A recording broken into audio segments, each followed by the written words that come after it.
Oke, halo teman-teman semua, selamat pagi, siang, sore, malam dimanapun kalian berada. Jadi hari ini aku bakal ngasih tahu lagi, kita bakal belajar lagi tentang perbandingan dari aplikasi Udu dengan Zahir, teman-teman gitu. Jadi mungkin sebelum kita lanjut, kita harus tahu dulu nih tentang Udu dan si Zahir ya.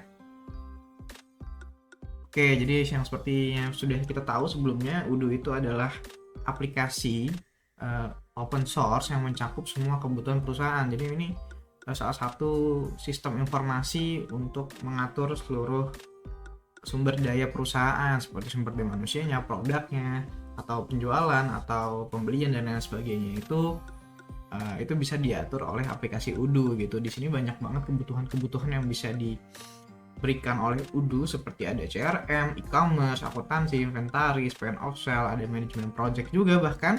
Nah, itu masih banyak lagi ya fitur-fitur lainnya. Nah, itu adalah aplikasi Udu, teman-teman. Nah, bagaimana dengan Zahir?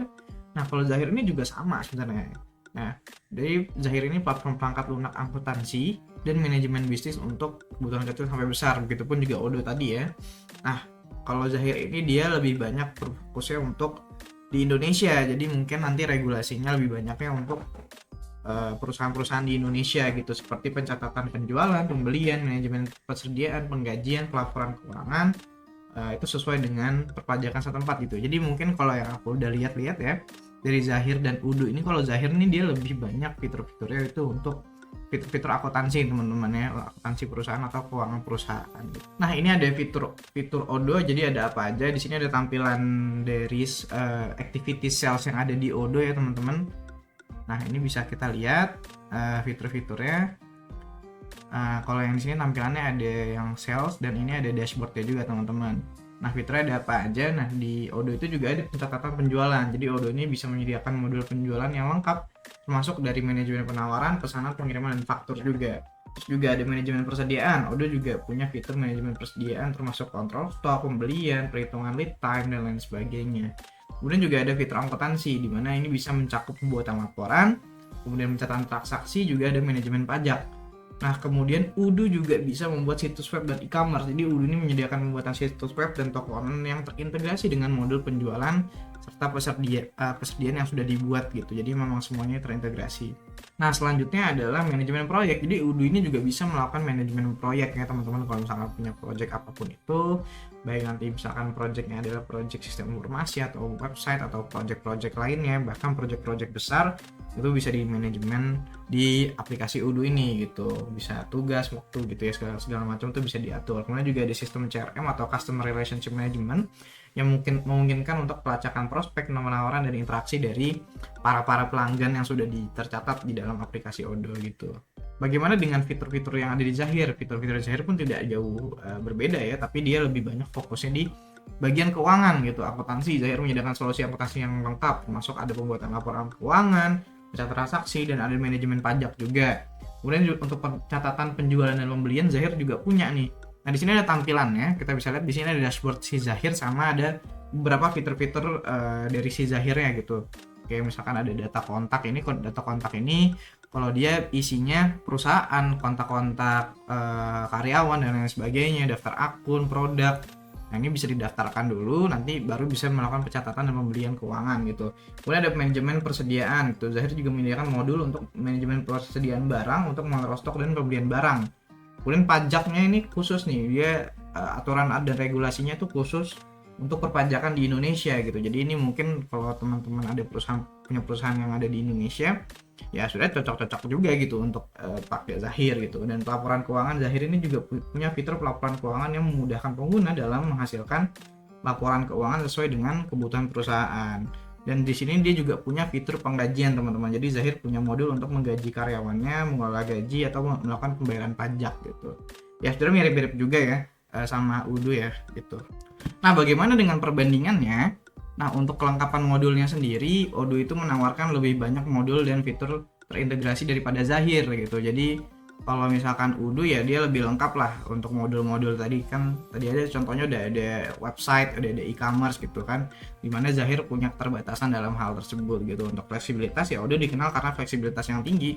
Dia punya banyak fitur, dia punya banyak keunggulan untuk manajemen apapun yang ada di perusahaan tersebut gitu ya. Tadi ada sistem ada ad buat manajemen pengelola karyawan dan lain sebagainya. Walaupun Zahir juga punya, cuman Zahir ini punya keterbatasan lah gitu, nggak semua fitur yang dimiliki Odoo tuh dimiliki oleh Zahir gitu. Nah, untuk skalabilitasnya ya Odoo lebih mudah untuk disesuaikan dengan perkembangan bisnis karena dapat diintegrasikan dengan berbagai modul tambahan sesuai kebutuhan. Jadi nanti kebutuhan-kebutuhan di luar e-commerce-nya atau kebutuhan di luar aplikasi Odoo nih dia bisa diintegrasikan dengan aplikasi Odoo gitu.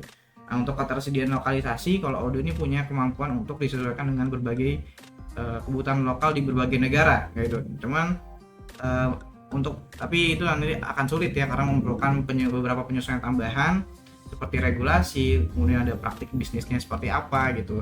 Nah, kalau Zahir ini dia udah dioptimalkan dan diadaptasi khusus untuk pasar Indonesia teman-teman. Jadi termasuk dalam hal regulasi perpajakan dan keuangan, sehingga bisa memberikan solusi yang lebih terfokus langsung dapat digunakan bagi perusahaan Indonesia. Jadi nggak perlu setup yang ribet-ribet. Jadi Zahir nih sebenarnya udah langsung bisa applicable untuk teman-teman yang punya perusahaan di Indonesia dengan target customer dan sebagainya itu untuk orang-orang Indonesia gitu.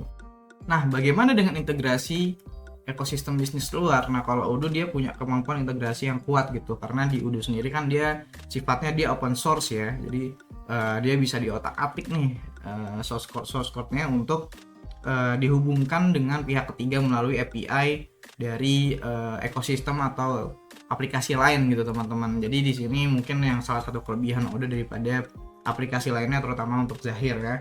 Bagaimana dengan model harga dan ketersediaan fitur gratis? Nah, kalau Odoo ini seringkali menawarkan model harga yang lebih fleksibel dengan opsi untuk memilih modul yang dibutuhkan dan membayar sesuai dengan penggunaan teman-teman. Jadi nanti harga-harganya itu sesuai dengan modul yang dipilih. Jadi beberapa memang ada yang sudah gratis modulnya, cuma nanti beberapa juga ada yang harus dibayar dulu. Cuman itu bisa milih nih modulnya yang mana aja, itu bisa disesuaikan dengan modul yang dipilih gitu. Nah, kalau di sisi lain Zahir itu seringkali menawarkan paket-paket harga yang lebih sederhana dengan fitur-fitur yang sudah masuk dalam paket standarnya gitu. Jadi pilihannya ini lebih jelas lah bagi perusahaan yang membutuhkan solusi yang mudah diprediksi secara biaya dan fitur gitu. Nah, ini pokoknya tergantung kebutuhan teman-teman aja gitu untuk penggunaan aplikasinya. Nah, jadi bagaimana? Apakah lebih baik Odoo atau Zahir ya? Jadi kesimpulannya ya Odoo dan Zahir ini keduanya merupakan platform perangkat lunak yang kuat gitu untuk sama-sama manajemen bisnis gitu. Namun dia punya karakteristik yang dan keunggulan masing-masing yang berbeda-beda gitu. Kalau Odoo dia menonjol dengan integrasi modul yang terpadu, fleksibilitas penyesuaian, kemudian juga ada dukungan untuk komunitas global gitu ya. Jadi kalau ada error ada apa segala macam tuh kita gampang nyarinya gitu kalau misalkan kita cari sesuatu di Odoo, karena banyak banget yang pakai Odoo nggak cuma di negara Indonesia doang tapi di berbagai macam negara gitu. Nah, kalau untuk Zahir sendiri ya dia untuk pasar Indonesia gitu. Jadi khusus untuk Indonesia, di ketersediaan fitur lokal dia memang lebih lengkap dan lebih jelas untuk perusahaan-perusahaan Indonesia, dan dukungan yang kuat juga dari pengguna-pengguna lokal gitu. Nah, pilihan antara Odoo dan Zahir akan tergantung pada kebutuhan bisnis teman-teman yang lebih spesifik, termasuk nanti bagaimana operasionalnya, preferensi pengguna, dan berbagai macam lainnya seperti hal fitur, harga, dan dukungan lokalnya gitu teman-teman. Nah, mungkin itu aja sekian dari aku. Itu dia perbandingan antara Odoo dan Zahir itu teman-teman. Nah, kalau teman-teman lebih pilih mana, Odoo atau Zahir? Oke? Gitu aja, terima kasih.